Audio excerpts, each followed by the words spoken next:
Tyson Fury. Wladimir Klitschko. Yeah. The heavyweights. And we're throwing a 10 players holler out to Tez and Ramiro Gomez on this one.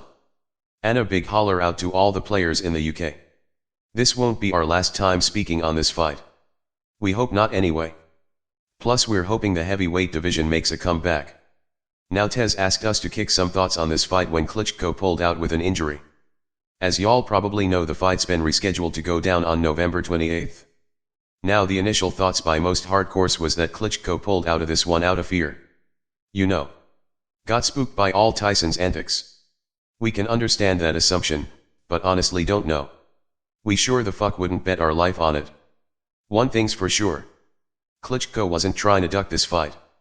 But he may have been trying to buy some extra preparation time. Maybe even possibly fuck with Fury's head. Yet we see nothing to indicate that Klitschko was scared of or even remotely intimidated by Tyson Fury. He honestly just looked like he thinks he's a clown. But you know. I was watching these guys on Sky Sports with Sexy, and the first thing she says is Tyson looks nervous. Which is extremely fucking bad news if he is, or comes into this fight nervous. Naturally you know Tyson. He always talks a big game. But he did seem jittery, bouncing his knee and twitching quite a bit. Meanwhile Klitschko looked calm as a button. Klitschko's extremely experienced and been on the big stage over and over. This one's a first for Fury. So he actually could be nervous. And Vlad's the more polished fighter. But the truth is we'd say any other fighter was nervous or had butterflies. But actually can't when it comes to Fury. Fury's a guy with issues, and looks that way at times even when he has no fight scheduled. And he actually didn't look much younger than Klitschko during this interview. He seemed stressed. Now we have no idea what's going on in Fury's life, but he has something he needs to fix that has nothing to do with boxing. We have no idea what, but there's something there. We know he fights depression, and there's always a foundation to that. But the truth is while Tyson's talking all his shit to Klitschko, his head might not even be there. He might be actually thinking about what his uncle did to him when he was a kid or some shit like that. Who the fuck knows? But he's fucking good for boxing. Tyson winning this fight brings more spice to boxing than Klitschko winning. We sure the hell'd love to see Tyson Fury and Shannon Briggs' mouths go at it. Too bad Briggs doesn't have the status. The heavyweight division needs someone to promote the shit. Tyson Fury's got the best heavyweight mouth in the top 10. Wilder comes second and everyone else is pretty much a fucking bore. The thing's this. It doesn't matter to hardcores, but it's the casuals that make big fights big fights. Which brings us to Ramiro Gomez. Who was saying he doesn't hear much buzz over this fight and asked our opinions. And we gotta agree. I mean we're pumped for this fight, but most of the world could give two shits. I mean it's the heavyweight championship of the world. The world should be interested. But it ain't. Which brings us to the next question. Why? Why doesn't the world give a fuck the way they once did? Like we said. It's the casuals. And there's 3 reasons. For 1. Casuals aren't interested in all the fucking alphabet belts and confusion. They wanna know one man is the man and that's fucking it. 1 NBA title, 1 Super Bowl, 1 fucking World Cup. Greed has fucked boxing up. When Joe fought Max, damn near everyone was a fucking casual. We're talking the streets were empty. Cities looked like fucking ghost towns. We'll talk about that in another video because it seems there's fans believing they know what a super fight is, and swear they just saw the fucking biggest fight in history. But that's for another video. Which brings us to reason 2.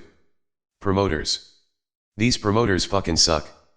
Promoters of fucking what? Truth is Don King and Jay-Z have the biggest names in the promotional game. Casuals don't know who the fuck no Bob Arum is. Or Heyman. And we all know Heyman's really a promoter. King's problems boxers aren't signing with him. But what the fuck are these promoters doing? Rock Nation actually has the right idea. It'll take an exclusive video on Rock Nation to break down what's really going on with them, but the rest of these guys are no Don King. They sure the hell ain't no Tex Rickards. The first key to being a great promoter is to promote yourself. Fighters will come and go. But your name needs to be a name the fans know. And no. We don't mean by having motherfuckers say. We're talking about personally getting the fans to know. And when that name's trusted, claiming a fight's gonna be a good fight's all you'll need to do. It takes being the real deal, and being the real deal's what these promoters have a problem with becoming. Because so many are so used to doing scumbag shit. I mean, we honestly believe if you offered some of these promoters $500 million for free, they'd reject it just so they could come back and steal it. Like they just wouldn't feel right about it unless they stole it. See, all you've gotta do is give the people some real shit in order to become the real deal.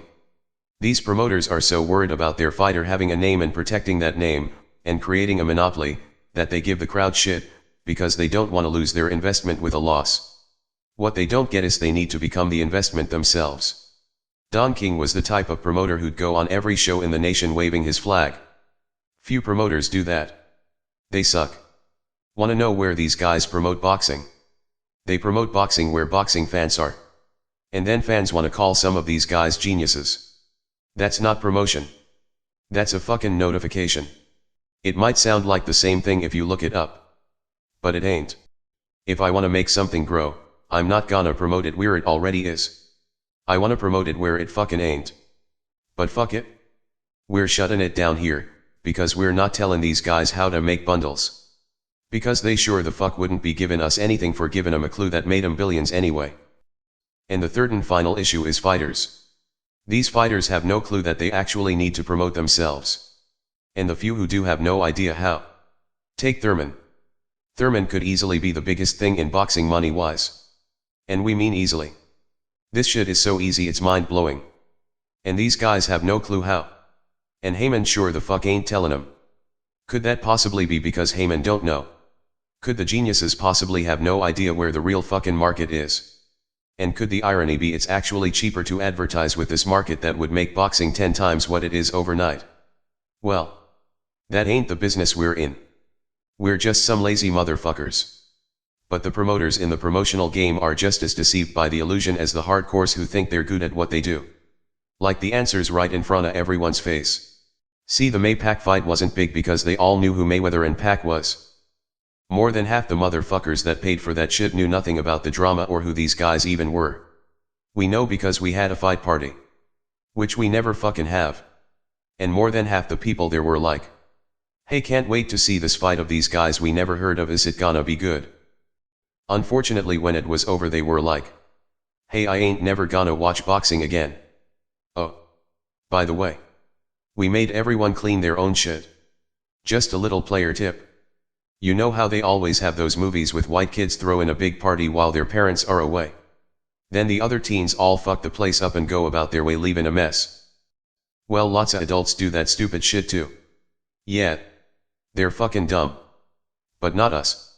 The way you wipe your own ass when you poop. Well, you're gonna clean your own fucking plate when you're done too. Which ain't hard since it's made of paper. But you're throwing that shit away. Not us. And guess what? You're gonna have the most fun you ever fucking had too. Then again, we're not having any more of those, so we guess you're not. But to get back to this fight. That whole Maypac shit. That shit was no Ali Frazier. Hardcore seem to not know what happened. Look. If you're a good promoter, you could take a couple of crickets and make them fight and break the fucking pay-per-view record. But fans swear these guys are bigger than they are. There's a problem with promotion, and that's why this Klitschko Fury fight isn't getting the worldwide buzz it should. First thing you need to do if you want a worldwide buzz is actually communicate with the world. Most casuals don't know the Fury Klitschko story because it hasn't been brought to them. The lack of buzz isn't because no one's interested. It's because no one knows. And no one knows because the promoters don't know how to get them to. Which means they don't know how to promote. But Rock Nation's showing all the signs of being who fighters should rock with. What we mean in detail we'll speak on in another video, but we'll say this.